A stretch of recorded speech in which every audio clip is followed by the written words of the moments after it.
வணக்கம் ஃப்ரெண்ட்ஸ். லட்சுமி அம்மா அவர்கள் எழுதிய பண்ணையார் மகள் அத்தியாயம் 25. உமா மாளிகைக்குள் நுழைவதற்கும் வானத்திலே திரண்டு குவிந்து கொண்டு வந்த கருமேக கூட்டம் பெருமழையாக திடீரென்று பொழிய துவங்குவதற்கும் சரியாக இருந்தது. பளிச்சென்று இடையே கண்ணை பறித்த மின்னல்களும் தொடர்ந்து அண்ட சராசரமே கிடுகிடுக்கும் வண்ணம் ஒலித்த இடியோசையும் எதிரொலி செய்வது போல் அவளது உள்ளத்தில் உணர்ச்சி அலை மோதி கொண்டிருந்தது. மழைச்சாரலினால் சிறிது நனைந்து விட்டிருந்த தனது கூந்தலை துண்டினால் துடைத்த வண்ணம் தனது அறைக்குள் அமைதியின்றி முன்னும் பின்னும் உலாவிக் கொண்டிருந்தாள். சந்தடி செய்யாத பூனை போல் மெல்ல வந்து பின்னால் நின்றாள் சுலோச்சனா. எஜமானி மிகவும் சிந்தனை வசப்பட்டிருப்பதை காண அவளுக்கு கொஞ்சம் வியப்பாகவே இருந்தது. அன்று மாலை உமா எங்கேயோ அவசரமாக புறப்பட்டு செல்வதை கண்டாள். அவள் எங்கே செல்கிறாள் என்பதை அறிந்து கொள்ள வேண்டும் என்ற அவள் சுலோச்சனாவுக்கு. பண்ணை மோட்டார் வண்டியோட்டும் குப்புசாமி மிகவும் சிடுசிடுக்கும் சுபாவம் உள்ளவன். மேலும் எங்கே சென்றார்கள், எதற்காக சென்றார்கள் என்பதை எவ்வளவு முறை கேட்டாலும் வாய் திறந்து யாரிடமும் சொல்ல மாட்டான். அங்கே நடந்ததை அங்கேயே விட்டு விடுவான், இங்கே நடப்பதையே இங்கேயே உதறிவிட்டு விடுவான். கண்டதை காணாதது போல் அவன் நடந்து கொண்டதனால் தான் பண்ணையில் மற்ற எல்லா வேலையாட்களையும் விட நீண்ட காலமாக அவன் உத்தியோகத்தில் இருந்து வந்தான். எஜமானி வெளியே எங்கு சென்று வந்தாள் என்பதை எப்படியாவது தெரிந்து கொள்ள வேண்டும் என்ற ஆவலில் மோட்டார் வண்டியை விட்டு குமா இறங்கி மேலே சென்றதும் சுலோச்சனா அவசரமாக உள்ளிருந்து ஓடி வந்தாள். குப்புசாமி கொட்டு மழையில் எங்கே போய் வந்தாப்புல என்ற முகத்தை குலுக்கி கொண்டு மிகவும் தழுக்காக விசாரித்தாள். மேல் தொண்டை உதறி கலைந்து விட்டிருந்த தலையையும் முகத்தையும் துடைத்து கொண்டான் டிரைவர். நரைத்து போன தனது மீசையை தடவி விட்டு கொண்ட வண்ணம் நரைத்து போன தனது மீசையை தடவி விட்டு கொண்ட வண்ணம் அவளை மிகவும் அசட்டையாக முறைத்து பார்த்தான். வாய் முத்து உதிர்ந்து விடும் போல் பேச பயப்படுகிறாயே, ரொம்ப தூரம் போய் வந்தது போல் களைச்சி இருக்கிறாயே என்று மிகவும் கனிமுடன் கேட்டுவிட்டு சிரித்தாள் சுலோச்சனா. உன் வேலையை பார்த்து கொண்டு போ அம்மா. நமக்கு சம்மதமில்லாத விஷயத்திலே தலையிட்டு குழப்புகிறது நமக்கே நல்லதில்லை என்று எரிச்சலுடன் பதில் அளித்துவிட்டு அப்பால் சென்று விட்டான். அவனிடம் தன் ஜாலம் ஏதும் பலிக்காது என்பதை உணர்ந்து கொண்ட சுலோச்சனா ஏமாற்றத்துடன் மெல்ல மாடி பக்கம் வந்தாள். அம்மா, தங்களுக்கு சூடாக ஏதேனும் சாப்பிட கொண்டு வரவா என்ற அன்புடன் அவள் கேட்டதும் உமா திடுகிட்டு திரும்பினாள். நகரத்து ஆஸ்பத்திரியிலிருந்து அவள் அப்பொழுதுதான் திரும்பி வந்திருந்தாள். கட்டையின் மனைவி அஞ்சலி கூறிய சில திகைப்பான உண்மைகளை கேட்ட பின்பு உமாவுக்கு ஏற்பட்டிருந்த மன அதிர்ச்சி கொஞ்ச நஞ்சமல்ல. தன் காலிலிருந்து பூமி பெயர்ந்து விழுந்து விட்டது போலவும் தான் அதல பாதாளத்தை நோக்கி விழுந்து கொண்டிருப்பது போலவும் அவளுக்கு ஒரே பிரமிப்பாக இருந்தது. தன் முன் வந்து நின்ற சுலோச்சனாவை அவள் முன்பின் அறியாதவள் போல வெறித்து பார்த்தாள். எனக்கு தற்சமயம் ஒன்றும் தேவையில்லை, தயவு செய்து நீ கீழே சென்று மற்ற காரியங்களை கவனி. நான் சிறிது நேரம் தனியாக இருக்க விரும்புகிறேன் என்று கடினமான குரலில் அதட்டி உத்தரவிட்டாள். சுலோச்சனா அதற்கு மேல் அங்கு நிற்க பயந்தவளாக கீழே இறங்கி சென்று விட்டாள். பித்தம் பிடித்தவள் போல் பண்ணையாரின் செல்வ புதல்வி அறைக்குள் குறுக்கும் நெடுக்குமாக பன்முறை உலாவத் தொடங்கினாள். அவளை சுற்றிலும் உள்ள பொருள்கள் அனைத்தையும் சுக்கலாக உடைத்து பண்ணை மாளிகையை தவிடி பொடியாக்கிவிட வேண்டும் போல் ஆத்திரம் அவள் உள்ளத்தில் எரிமலையாக குமரி கொந்தளித்து கொண்டிருந்தது. கட்டையின் மனைவி அஞ்சலி ஆஸ்பத்திரியில் அனுமதிக்கப்பட்டு பல நாட்கள் சென்ற போதிலும் எவ்விதமான குணமும் அடையவில்லை. பல தினங்கள் தொடர்ந்தால் போல் அவள் தன் நினைவு இன்றி கிடந்தாள். நினைவு சற்று தெரிய தொடங்கியதும் இருமலும் ஜுரமும் ஏற்பட்டு அவளது ஆரோக்கியத்தை மொத்த பாதித்தன. எந்த விதமான சிகிச்சைக்கும் குணமாகாத நாளடைவில் நலிந்து கொண்டு வந்த அவளது தேக நிலையை கண்டு வைத்தியர்கள் நம்பிக்கையை விட்டுவிட்டனர். தனக்கு கொஞ்சம் நினைவு வர தொடங்கியதும் அஞ்சலை தன் எஜமானி அம்மாளை கண்டு பேச மிகவும் ஆசைப்பட்டாள். உடம்பு நன்றாக தேறியதும் தானே பண்ணையார் மாளிகைக்கு சென்று எஜமானி அம்மாளை கண்டு தன் உள்ளத்திலே அதுவரை புதைந்து வைத்திருக்கும் ரகசியங்கள் அனைத்தையும் கூறிவிடுவது என்று அவள் தனக்குள் தீர்மானித்தாள். ஆனால் நாளடைவில் அவளது உடல் பலம் குன்றத் தொடங்கிவிட்டது. தன் உடல்நிலை மிகவும் கேவலமாகி வருவதை உணர்ந்ததும் அஞ்சலை தன் நினைவு மறுபடியும் அழிந்து போகும் முன் உமாவை கண்டு பேச மிகவும் விரும்பினாள். தனது விருப்பத்தை ஆஸ்பத்திரி பெரிய வைத்தியரிடம் தெரிவிக்கவே அவர் பண்ணையார் மகளுக்கு அஞ்சலியின் அந்திய நாள் வேண்டுகோளை விவரமாக எடுத்து எழுதி எழுதி ஒரு கடிதம் அனுப்பியிருந்தார். உமா அதை கண்டதும் காலதாமதம் செய்யாது நகரத்து ஆஸ்பத்திரிக்கு விரைந்தாள். இளைத்து துரும்பாகி விட்டிருந்த அஞ்சலை எஜமானி அம்மாளை மிகவும் சிரமப்பட்டு தனது நலிந்த கண்களால் ஊன்றி பார்த்தாள். தன் எதிரே கடந்த நாட்காலியில் உட்கார சொல்லி கரத்தால் சுட்டி காட்டிவிட்டு மிகவும் கஷ்டத்துடன் எழுந்து படுக்கை மீது சாய்ந்தபடி உட்கார்ந்து கொண்டாள். இறந்து போன தன் கணவனையும் தாங்கள் அதுவரை பட்ட பலவித துயரங்களையும் நினைத்து கொண்டதும் அவளது கண்களில் நீர் மறைத்து கொண்டது. துக்கம் நெஞ்சை அடைத்தது. அம்மா, நீங்கள் இந்த ஏழையின் வேண்டுகோளை ஏற்று இங்கே வந்தது பற்றி ரொம்ப சந்தோஷம். எனக்கு தெரிஞ்ச சில விஷயங்களை நான் ஒன்று விடாது சொல்லிவிடுகிறேன், கேட்டுக்கொள்ளுங்கள். இதுவரை உங்கள் உப்பை தின்று நானும் என் புருஷனும் வாழ்ந்துவிட்டோம். எல்லாவற்றையும் ஒழிக்காது சொல்லிவிட்டு செத்து போனால்தான் என் மனசு நிம்மதியடையும். என்னால் அதிக உறுத்து பேச முடியவில்லை. அதனாலே கிட்ட வந்து நல்லா கேட்டுக்கோங்க அம்மா என்றாள்.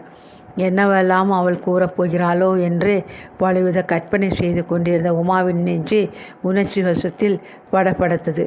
நாற்காலியை அவளது படுக்கை அருகில் இழுத்து போட்டுக்கொண்டு அவள் மிகவும் அவளுடன் நெருங்கி அமர்ந்து கொண்டாள்.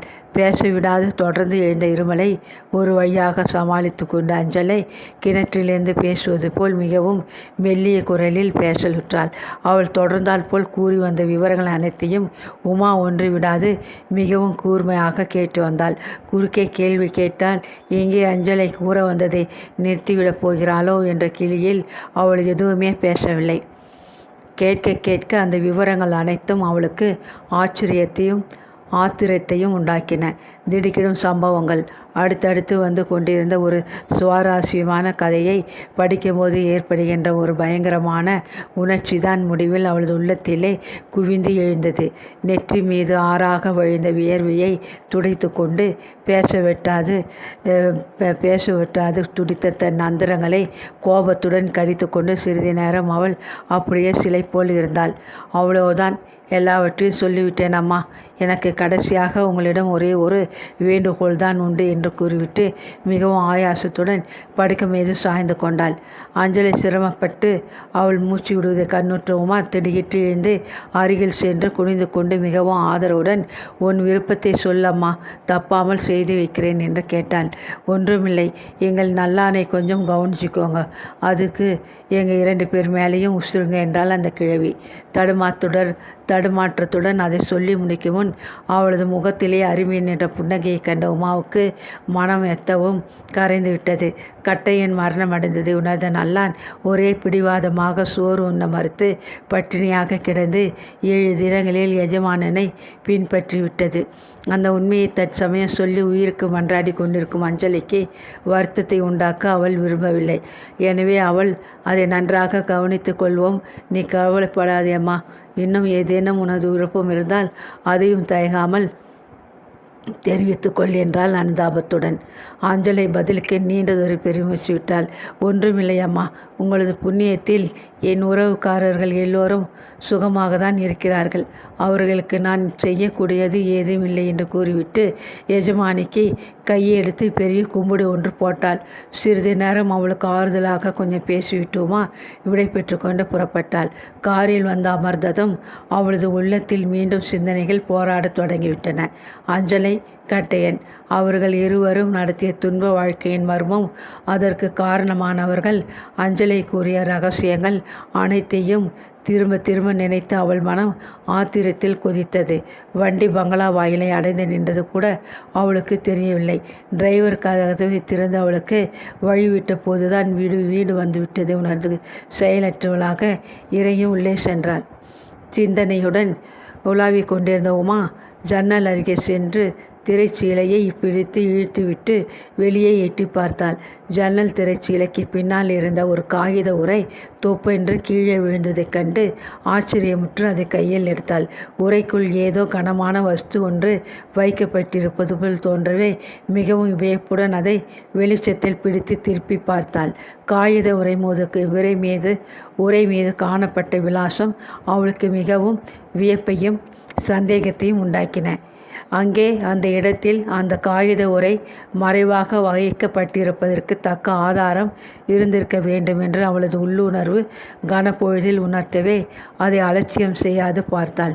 கடித உரையினின்று மெல்லிய காகிதத்தில் சுற்றப்பட்ட மிகவும் கனமானதொரு வஸ்து முதலில் வெளியே விழுந்தது. அதை கையில் எடுத்து மேலே பூர்த்தியிருந்த ஜவ்வு தாவலை நீக்கிவிட்டு பார்த்தபொழுது உமாவுக்கு ஏற்பட்ட ஆச்சரியம் கொஞ்சம் நஞ்சமல்ல. சில மாதங்களுக்கு முன்பு ஒரு நாள் மேனேஜர் வரதராஜன் இல்லத்தில் அவளுக்கு அளித்த விருந்தின் போது எதேச்சியாக தந்த பெட்டி ஒன்றிலிருந்து கீழே விழுந்து உருண்டோடிய அதே அழகிய நீல வளையல்தான் இதுவும். செண்பகவல்லியின் பெட்டியில் அடக்கமாயிருந்த அந்த அற்புத ஆபரணம் இங்கே எப்படி வந்திருக்கக்கூடும்? கண்களை அகல விரித்து பன்முறை அதை வியப்புடன் உற்று பார்த்தாள். அவளால் நம்பவே முடியவில்லை. கடித உரைக்குள் இருந்த ஒரு சிறு காகிதம் வெளியே நீட்டி கொண்டிருப்பதைக் கண்டு அதையும் வெளியே எடுத்து பார்த்தாள். அன்புள்ள அத்தானுக்கு சுலோச்சனா மிக்க வணக்கத்துடன் எழுதியது. தாங்கள் அந்த நீண்ட கடிதத்தில் விவரமாக குறிப்பிட்டிருந்தபடியே நான் காரியத்தை செய்து முடித்து விட்டேன். என் தாயார் எனக்கு நடிப்பு திறமை கிடையாது, அதனால்தான் பட உலகிலே சந்தர்ப்பம் கிடைக்கவில்லை என்று அடிக்கடி இடித்து கூறுவது வழக்கம். ஆனால் அன்றைய தினம் நான் நடித்த நடிப்பை நீங்களாவது அல்லது என் தாயாராவது பார்த்திருந்தால் மிகவும் திகைத்து போயிருப்பீர்கள். தத்துரூபமாக வஞ்சிக்கப்பட்ட ஒரு பெண்மணி போல நான் அழுத அழகை கொஞ்சம் நஞ்சமல்ல. என்னை எனது பெற்றோரிடமிருந்து சிவகுமார் கடத்தி கொண்டு வந்துவிட்டதாக நான் கூறிய கதையை உமா அவர்கள் அப்படியே நம்பிவிட்டார்கள். சிவகுமார் சில தினங்களுக்கு முன் இங்கே மாளிகைக்கு வந்தபொழுது உமா என்னை அழைத்து நேரடியாக நிரூபிக்க செய்தார்கள். சிவகுமாரனுக்கோ பண்ணையார் மகளுக்கோ நான் கொஞ்சமும் பயப்படவில்லை. ஒரே பிடிவாதமாக என் வாழ்வை கெடுத்த பாவி அவன்தான் என்று கிரீச்சிட்டு அலறி ஆர்ப்பாட்டம் செய்தேன். தாம் இதை பற்றி ஏதும் அறியாதவர், நிரபராதி என்று சிவகுமார் தம்மை பற்றி எவ்வளவோ கூறியும் உமா நம்பவே இல்லை. அவரிடம் மிகவும் கடுமையாக பேசி பங்களாவினின்று கழுத்தை பிடித்து தள்ளாத குறையாக அவரை வெளியே அனுப்பிவிட்டார்கள். அதற்கு பின்னர் அவர்கள் கொஞ்ச நேரம் என்னிடம் கூட பேசவே இல்லை. தமது அறைக்குள்ளே வந்து வெகு நேரம் அழுது கொண்டிருந்தார்கள் என்று நினைக்கிறேன். சிவகுமார் அதற்கு பின்னர் இங்கே வருவதே இல்லை. இன்று தினம் மாலை உணவு அருந்திவிட்டு அவசரமாக காரில் எஜமானி அம்மாள் எங்கே போனார்கள், எங்கே போனார்கள், எதற்காக போனார்கள் என்பதை பிற்பாடு விசாரித்து எழுதி அனுப்புகிறேன். இந்த கடிதத்திற்குள் சாமான் ஒன்றை பத்திரமாக அனுப்பி வைத்திருக்கிறேன். இது எனக்கு கிடைத்தது ஓர் ஆச்சரியம். நீங்கள் அன்று அனுப்பியிருந்த கடிதத்தை மறைவாக படிக்கும் நிமித்தம் நான் இந்த மாளிகையின் தோட்டத்து மூலையில் உள்ள ஒரு பாழுங்கிணற்றடிக்கு சென்று உட்கார்ந்து படிக்க ஆரம்பித்தேன். கடிதத்தை படித்து முடித்ததும் அங்குள்ள குப்பை மேட்டின் குறுக்கே மாளிகையை நோக்கி வர திரும்பிய போது ஒரு பழைய ஓட்டை தகர பெட்டியின் முடி என் காலில் குத்தி இரத்தம் வர செய்துவிட்டது. கோபத்துடன் அதை உதைத்து தள்ளினேன். உள்ளிருந்து இந்த அழகிய நீல நிற வளையல் வெளியே வந்து தரை மீது விழுந்து உருண்டோடியது. முதலில் இதை வெறும் பித்தளை ஆபரணம் என்று அசட்டையாக பார்த்தேன். மேலே படிந்திருந்த மண்ணை துடைத்துவிட்டு நன்றாக கூர்ந்து கவனித்த போது அழகிய வேலைப்பாடு அமைந்த உயர்ந்த நீலக்கற்கள் பதித்த ஒரு விலை உயர்ந்த ஆபரணம் என்று தெரிய வந்தது. அதற்கு மேல் அதிக நேரம் அதை ஆராய்ந்து பார்க்க முடியாதபடி உமா அம்மா என்னை உள்ளிருந்து கூப்பிட்டு விட்டார்கள். நேற்று தினம் எஜமானி வெளியே வயல் பக்கம் கவனிக்க சென்றிருந்த சமயம் வளையலை எடுத்து நன்றாக சோப்பு போட்டு கழுவி துடைத்துவிட்டு வெளிச்சத்தை வைத்த போது வைத்த அழகு பார்த்தேன். வளையலின் உட்புறத்திலே வைதேகி என்றதொரு பெயர் பொறிக்கப்பட்டிருப்பது நன்றாக தெரிந்தது. மெல்ல பேச்சு கொடுத்த போது இங்குள்ள வேலைக்காரி ஒருத்தி இறந்து போன பண்ணையாரது மனைவியின் பெயர் வைதேகி என்று எனக்கு எடுத்து சொன்னாள். அதை கேட்டதிலிருந்து எனக்கு மெத்த கவலையாகிவிட்டது. இந்த வளையல் பண்ணையை சேர்ந்த ஆபரணம், இறந்து போன எஜமானி அம்மாவுடையது என்பது நிச்சயம். இதை நான் இங்கே வைத்திருப்பது அபாயம். விலை உயர்ந்த இந்த ஆபரணத்தை உமாவிடம் கொண்டு கொடுத்து கண்டெடுத்தேன் என்று சொல்வென்று ஒப்புக்கொள்ள மனமில்லை. அதனால் இதையும் காகிதத்தில் வைத்து தங்களுக்கு அனுப்பி வைக்கிறேன். என் பொருட்டு இதை பத்திரமாக பாதுகாத்து வைக்கவும். தாங்கள் கூறியபடி காரியத்தை செய்து முடித்துவிட்டேன். இங்கிருந்து என்னை தாங்கள் எப்போது அழைத்து போகப் போகிறீர்கள்? எப்பொழுது நமது திருமணம்? என் தாயாருக்கு தெரியாது தங்களை நம்பி வீட்டை விட்டு புறப்பட்டு வந்துவிட்டேன். என்னை கடைசி வரை காப்பாற்ற வேண்டியது தங்களது பொறுப்பாகும். மற்றவை பிறகு. தங்கள் அன்புள்ள சுலோச்சனா. கடிதத்தை ஒரு முறை இருமுறை என்று உமா மறுபடியும் கவனமாக படித்தாள்.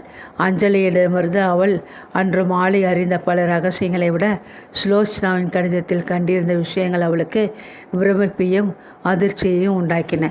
பார்வைக்கு உலகமே தெரியாத கபடமற்ற சிறுமி போல் தென்பட்ட அந்த பெண் உண்மையிலே அடுத்து கிடக்கும் பெருங்குடிக்கேடி என்பதை அறிந்தபோது அவளுக்கு ஏற்பட்ட பிரமிப்பை வார்த்தைகளாலேயே விவரிக்க முடியாது. சிவகுமாரனது வாட்டமடைந்த முகத்தை எண்ணி பச்சுதாபமும் வெட்கமும் அடைந்தாள். உண்மையானதொரு நண்பனாக இருந்து பல விதத்திலும் உதவி செய்து வந்த அந்த மனிதனை ஆத்திரத்தில் பொறாமைவசப்பட்டு எவ்வாறெல்லாம் நிந்தித்து விட்டோம் என்று எண்ணிய மாத்திரம் அவளது அடிமன நிலையில் நீர் போத்து நெருப்பாக மறைந்திருந்த காதல் உணர்ச்சி கட்டுக்கடங்கா ஆற்று வெள்ளம் போன்று குமுறிக்கொண்டு எழுந்து பெரும் துயரமாக மாறி அவளது விழிகளை கலங்க வைத்தன. இனி அவள் என்ன செய்வது என்ன? சுலோச்சனாவை அழைத்து கடுமையாக அதட்டி அவளும் ரங்கதுரையும் செய்துள்ள பெரும் துரோகத்தை தான் அறிவதாக காட்டிக்கொள்வதா, அல்லது ஒன்றும் தெரியாதது போல இருந்துவிட்டு இந்த வஞ்சகர்கள் அனைவரையும் தக்கப்படி தண்டிப்பதா? கண்ணீரை துடைத்து கொண்டு உமா மிகவும் தீவிரமாக யோசித்தாள். நேற்று இரவு போஜனம் உண்ட பின்னர் வழக்கம்போல் வரதராஜன் சீக்கிரமாக உறங்கச் சென்று விட்டார். வெள்ளித்தட்டில் வெற்றிலையையும் பாக்கையும் குவித்து வைத்து கொண்டு ஊஞ்சல் மீது அமர்ந்து கொண்டாள் செண்பகம். எதிரே தினசரி பத்திரிகையை புரட்டி வண்ணம் காலை நீட்டிக்கொண்டு ரங்கதுரை ஒரு சோஃபாவின் மீது சாய்ந்தபடி உட்கார்ந்திருந்தான். சாயங்காலம் தன் பெயருக்கு வந்த கடிதத்தை கண்டதிலிருந்து செண்பகத்திற்கு மகிழ்ச்சியும் ஒருவித திகிலும் ஏற்பட்டிருந்தன. ஏகாம்பரத்தின் புத்திரிக்கு திடீரென்று தன்மேல் ஏற்பட்டிருந்த வாசுஸ்லத்தின் தாத்பரியத்தை அவளால் அறிந்து கொள்ள முடியவில்லை. அதே சமயம் அந்த கடிதத்திலே கண்டிருந்த வேண்டுகோளை உதாசீனம் செய்யவும் அவளுக்கு மனம் வரவில்லை. கர்வத்தை கைவிட்டு பண்ணையார் மகள் வழியே தனக்கு மிகவும் பணிவாக ஒரு கடிதம் எழுத நேர்ந்தது எண்ணி ஒரு பக்கம் அவளுக்கு பூரிப்பாகவும் இருந்தது. தம்பி, இன்று ஒரு அதிசயம் நடந்தது. கேட்டால் நீ நம்பக்கூட மாட்டாய். பண்ணையார் மகள் எனக்கு ஒரு கடிதம் எழுதி அனுப்பியிருக்கிறாள் என்றால் மிகவும் உற்சாகத்துடன். பத்திரிகையை கீழே போட்டுவிட்டு சட்டென்று ரங்கதுரை நிமிர்ந்து உட்கார்ந்தான். உங்களுக்கா என்று நம்ப முடியாதவன் போல் ஆச்சரியத்துடன் கேட்டான். ஆனால் ஆமாம், எனக்கேதான்.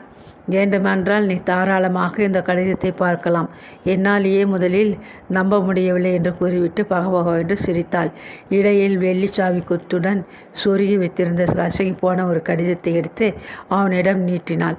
ரங்கதுரை அவளுடன் அதை திறந்து படிக்கலுற்றான். அன்புள்ள திருமதி செண்பகவல்லி அவர்களுக்கு வணக்கம். தாங்கள் என்னிடமிருந்து இந்த சிறு கடிதத்தை கண்டு மிகவும் அதிசயமடையக்கூடும். விஷயத்தை மேலும் கூறும் முன் தங்களிடம் நான் மன்னிப்பு கோர விரும்புகிறேன். எத்தனையோ முறை தாங்கள் சகோதரி பாவத்தில் என்னை அணுகி அன்பு காட்டி புத்தி சொல்ல முற்பட்டவர்கள். தங்களது மேன்மையான குணத்தை புரிந்து கொள்ள முடியாத நான் ஒவ்வொரு சமயமும் தங்கள் மனம் நோக்கும்படி பேசிவிட்டேன். வயதில் தங்களுக்கு நான் மிகவும் சிறியவள், உலக அனுபவம் இல்லாதவள் என்பதற்காக என்னை மன்னிக்கும்படி கேட்டுக்கொள்கிறேன். நிற்க தங்களிடம் நான் சில விஷயங்களை மனம் விட்டு பேச விரும்புகிறேன். தங்களது உதவியும் தற்சமயம் எனக்கு தேவையாக உள்ளது.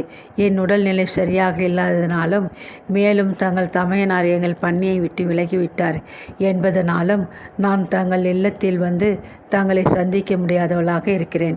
அதனால் தயவு செய்து நாளை காலை தங்களுக்கு ஓய்விருக்கும் சமயம் இங்கே ஒரு முறை வந்து போக வேண்டும் என்று மிகவும் கேட்டுக்கொள்கிறேன். தங்கள் தமையனார் பண்ணையை விட்டு விலகியதை பற்றி மிகவும் மனம் சோர்ந்து கவலையடைந்து போயிருக்கிறேன். அது விஷயமாகவும் இன்னும் வேறு சில சொந்த விஷயங்கள் பற்றியும் தங்களிடம் பேசி தங்களது உதவியையும் ஆலோசனையையும் மெத்தவும் ஏற்க விரும்புகிறேன். எனது வேண்டுகோளை தட்டாது தாங்கள் இங்கே வருவீர்கள் என்று எதிர்பார்க்கிறேன். உமா மகேஸ்வரி.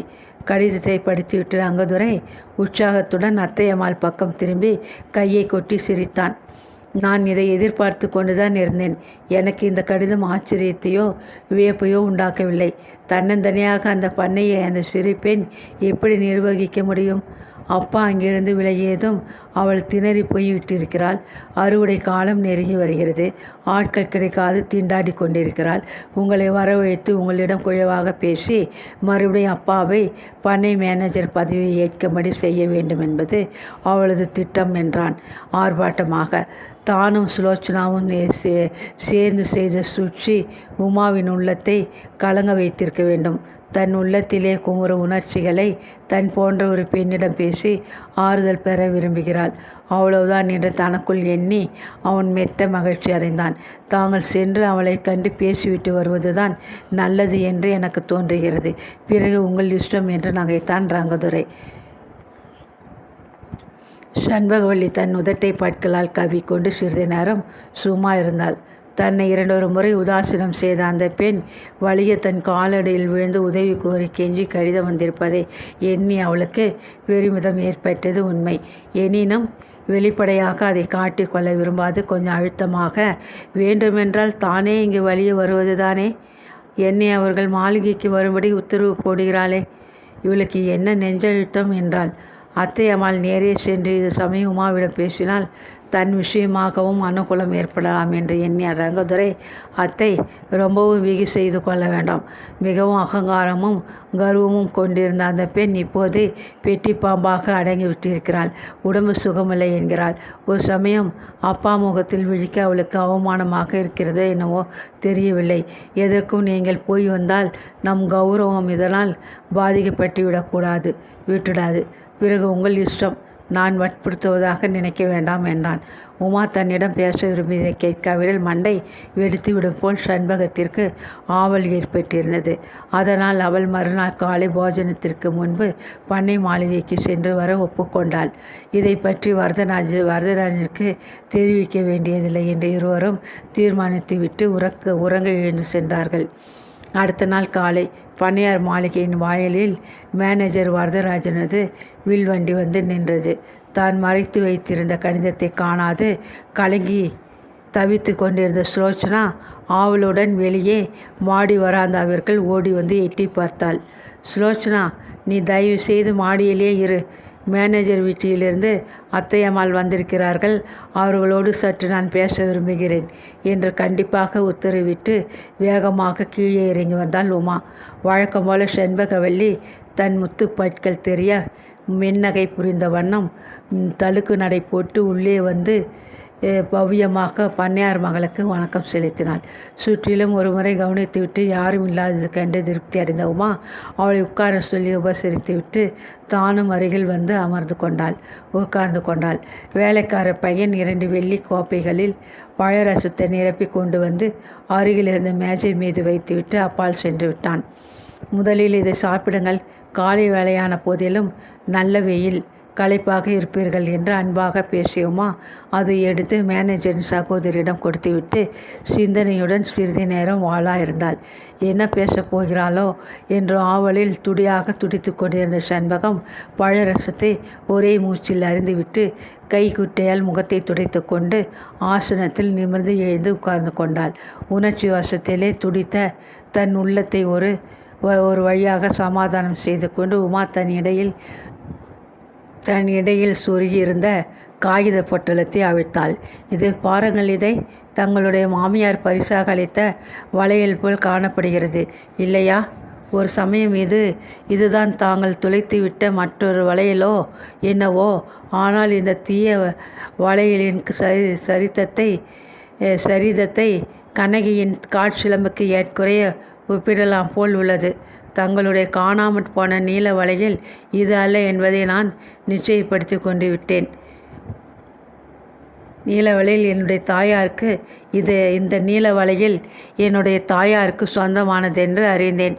நன்றாக கூர்ந்து பாருங்கள். உள்ளே வைதேகி என்று பெயர் பொறிக்கப்பட்டிருப்பதை காண்பீர்கள் என்று ஏளனமான குரலில் கூறிவிட்டு வளையலை அவள் முன் நீட்டினாள். நெருப்பை கையால் தொட கூசுகிறவள் போல் சட்டென சண்பகம் கரத்தை இழுத்து கொண்டாள்.